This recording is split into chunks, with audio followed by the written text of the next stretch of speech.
before they could teach undergraduate core classes. So I think there is a recognition that it is an issue and it is being addressed by the institute, I would say, fairly aggressively. But the flip side of that is, of course, the student population itself is changing, right? And so we are having to deal with a very, very different set of students today than we did or when we were students. And so many of them, I'm sure you have heard all the stories, many of them come through these coaching factories, and the only skill they learn is how to pass JEE, right? So they have to be taught everything from communication skills to networking skills to interpersonal skills to, even understanding how to analyze and solve problems instead of doing multiple choice type of problems. So those issues are there also. So the first year, actually, the number of failures in maths, physics, and chemistry right now is very large. So those are issues that are also being tackled. So those have to do more with the quality of incoming students, and that again is being addressed by the reforms in JEE that have been announced. I assume all of you have heard about it, that from this year, the board exams will also carry more weightage. In fact, only the top 15th percentile from the board exams will be allowed to write the entrance exam for IITs. So we are hoping that this will force the students to pay more attention to the courses that they study in the 12th standard. And I think that will help in terms of bringing in more well-rounded students who have a broader appreciation. Because we are also going to give credit not only for the maths, physics, chemistry courses, but English, elective courses, all of that will be taken into account when we set the 15th percentile limit. So I think these two things, improving the quality of incoming students and improving the quality of our faculty, should together help in addressing that issue. Yeah. Question on the research program that you mentioned. It's good, I'm really glad that, the research focus on research and so on. So how are the students, both PG students as well as UG students, incorporated into this program? Is this part of curriculum in some way? Yeah. Are they, let's say, incentivized to do more research? Yes. And things like that? Yeah, so let me talk about the undergraduates first. We now have an honors program. I don't know if you've heard about it, but you can now get a BTech honors. The undergraduate project, which I guess all of you guys did, right? It's mandatory now only for the honors program. For the others, they can instead choose to do coursework and not do the project. Now, if you ask me how is that going to improve the quality of research, I think what the problem we have been having is 80% of the undergraduate students were not interested in doing a good project. Unfortunately, maybe that's again a change from the mindset that we were students to today, but that's a fact. So faculty were feeling that they were essentially wasting a lot of their time trying to get undergraduate students to do projects who are not interested in doing projects. So now, because of this change, they are not able to focus on these honors program students. So the honors requirement is they should maintain an 8.0 CGPA or higher every semester. And so they are able to do much better quality of research even at undergraduate level. So that is one thing. The second thing is there's now something called an undergraduate research program that many departments have launched, where we are trying to get students in the second year interested in doing research projects. So for example, last semester I had 3 of these students working with me, and I found them to be great to work with. In the second year they still haven't reached that cynical state, where they think nothing is worth doing. So they were actually very bright and enthusiastic, and they did a lot of very good work in that one semester. But now they can stay with that project for 2 more years, so by the time they complete, they may be able to get some journal papers even. It has happened already in several cases. So those are the 2 things that are happening from the undergraduate side. On the PhD and MS side, our research, our output in terms of quantity, particularly if you look at PhD, has been virtually doubling every 3 years. 3 years ago, we graduated about 75 PhDs. This year, we graduated 150. 3 years from now, we'll be graduating 400. The reason is we know that is so because we have just taken in 400 PhD scholars last year. So they will be graduating 3 years from now. So when you talk about that doubling in output every few years, I don't think it's going to double after that. I think we'll reach a plateau around 500 PhDs per year. The reason is, it doesn't match the number of faculty. So if you have 500 faculty, to expect to get more than 500 PhDs a year is not realistic, but 500 is doable. So that's our maximum. So I think the increase in the number is automatically going to increase at least the quantity of research output. Now the quality is another issue for PhD and MS scholars, and that's again where I think things like international programs, collaborations, joint degree programs will certainly help. For example, right now IIT Madras has only one joint degree program, and that's with NUS Singapore. Now, unfortunately, that program was not set up in a very robust way. It was essentially top-down. So in the 6 years we have had that program, we only had one student go on this program. But now we are trying to set up these collaborative and joint programs from the bottom up by getting faculty to work together and letting it build organically. So if that takes off, then, for example, if you have an IIT, MIT joint PhD program, just as an example, I think we can get a much better pedigree of students coming in. Now, the best PhD students in India, I would say many of them go to IISc. That's kind of the number one choice. At least if we can change the mindset of some of those guys and get them to come here, and maybe get some of our BTech students to stay on to do direct PhDs. Because, they don't have to go abroad to get an MIT degree. They can stay here and get an MIT or some comparable institute. So I think that's again going to help us in terms of improving the quality of our EG scholars. Yeah. Do you have, in other institutes, other IITs have either management programs or B schools within their setup? And so I'm out, I am currently out of the, I'm not into chemical engineering tech studies, I'm into management. So how important is that piece to the overall IIT, how is that part of it seen, and therefore how could we better partner in that? Yeah, I think it's certainly important. You mentioned the rankings, and we are number 68 in science and technology. But if you look at universities, we are not even in the top 200. The reason for that is we are a technology institute, we are not a university. And the reason is we have 16 departments in IIT Madras right now. Out of that, 11 are engineering departments. Then we have maths, physics, chemistry.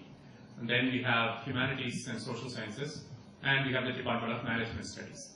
So yeah, every IIT does now have a Department of Management Studies, and they're very successful in terms of placement. All their graduates get placed and they get very good salaries and so on. They're all small in size compared to the IIMs, but quality-wise, they're doing very well. And the management departments do have more of an engineering focus just because of where they're located. I'm sure when you guys were here, operations research was a big area, right? And it still remains so, even though now it's not part of humanities, it's a separate department. We still would say we are probably one of the leading institutions in that area. Industrial engineering, operations research, that kind of thing. But another thing that I felt Professor Anand really accomplished during his tenure is broadening the horizon for our students. We have reduced the total number of credits that a student has to earn to get a degree, but also given more options. We have a very strong humanities program now. We have an MA degree. It's an integrated 5-year MA program where you can get an MA in English or in development studies or in economics. This is an extremely popular program. In fact, the rate of admission through HSEE, which is the entrance exam for the MA program, the probability of getting in is even lower than the JEE. It's like 0.2% or something of the applicants get in through a written exam. So I think we are doing more to kind of broaden the offerings that we have, and also encouraging more interdisciplinary work. Instead of building castles in particular areas, we are now trying to get people to work across departments so that we can get some interdisciplinary kind of programs going. I think that also, in fact, there is a proposal to have a general engineering degree. It's something that Professor Bhaskar is actually very keen on. He had brought it to the Senate when he was Dean of Planning. At that time it was shot down, but now that he's a director, maybe he can push it through. But a general engineering degree essentially will equip the student with a very, very broad cross-section of engineering skills so that they can pretty much go out and be whatever kind of engineer that they want to be. So I think there is a more and more of a focus. There's a realization that students have different needs and different wants when they graduate. So we're actually even realizing that some of them may want to get into banking, right? If so, let's provide them the right kind of training so that they'll be successful bankers when they graduate rather than failures as bankers. I think we'll see more and more of this, where we try to assess the interests of the incoming students and then design a curriculum that can serve a majority of the students and what they are looking for. Are there any initiatives that IITM is planning in terms of, design or, Yeah. In fact, I'm glad you asked that. The most recent, the youngest department on campus is an engineering design department.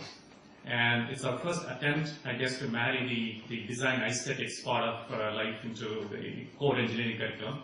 The engineering design department, the building is co-sponsored by Ashok Leyland and Bosch, and they have an extremely active research program in the area of automotives.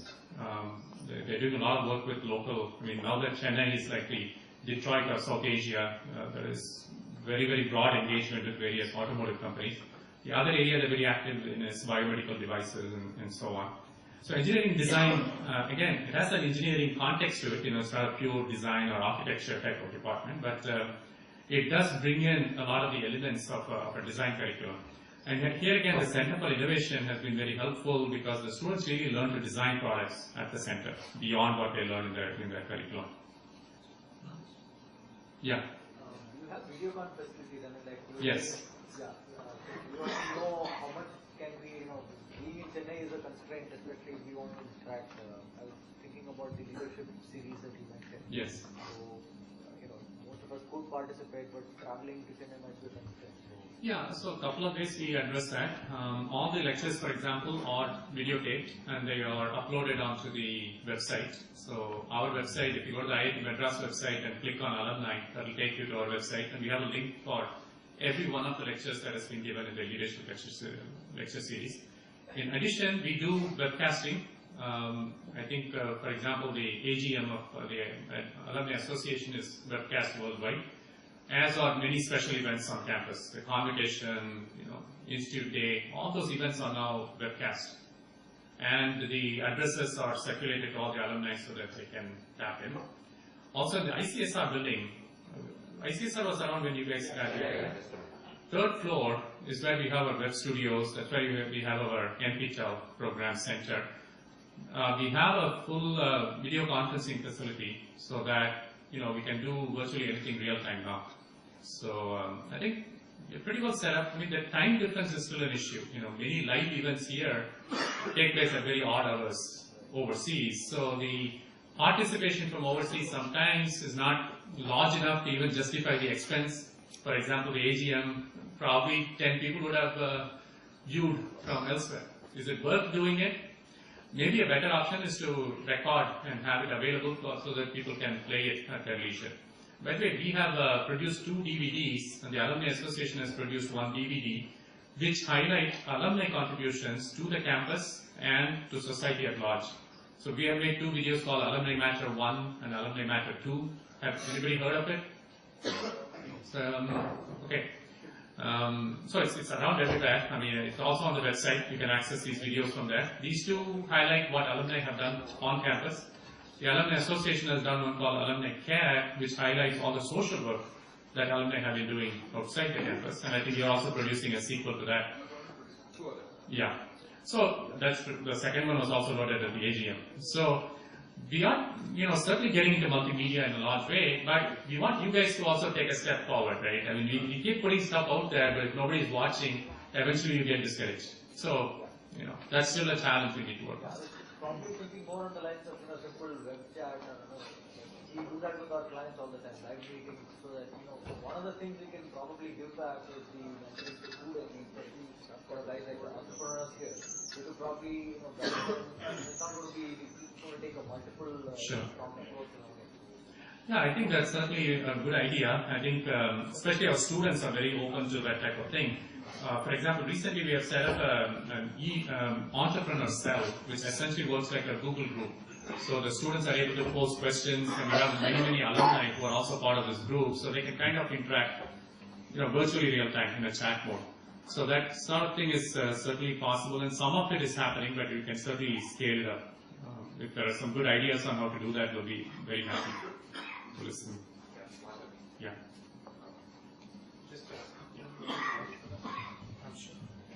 Just a suggestion, he's going to be around for lunch. He'll have lunch with us, so in the interest of